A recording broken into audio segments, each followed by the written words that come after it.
Chief justice याया अफरीदी ने judicial commission का इजलास 5 नवंबर को तलब कर लिया। 26वीं आईनी तरमीम के तहत तश्कील 9 के बाद जुडिशल कमीशन का यह पहला इजलास होगा। इजलास की सदारत चीफ जस्टिस करेंगे।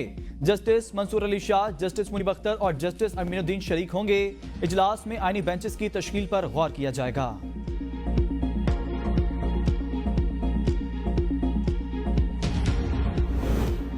मौलाना फजल रहमान की सदारत में JUI की मरकजी मजलिस शूरा का इजलास। असलम गौरी, मौलाना खलील अहमद, मौलाना फजल अली हक्कानी समेत मुल्क भर से अरकान मरकजी मजलिस शूरा शरीक। 24वीं आईनी तरमीम के मुहर्रकात, असरात और पस मंजर पर तफसीली तबादला ख्याल।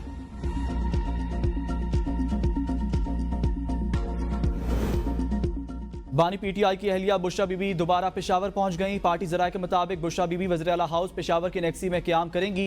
बुशरा बीबी 3 रोज कबल बानी PTI की हिदायत पर लाहौर गई थीं। अस्सलामु अलैकुम, ABN न्यूज़ के साथ मैं हूं तुराब नकवी। हेडलाइंस आपने जानी, अब आप देख सकेंगे प्रोग्राम हर शहर हर खबर, लेकिन एक ब्रेक के बाद।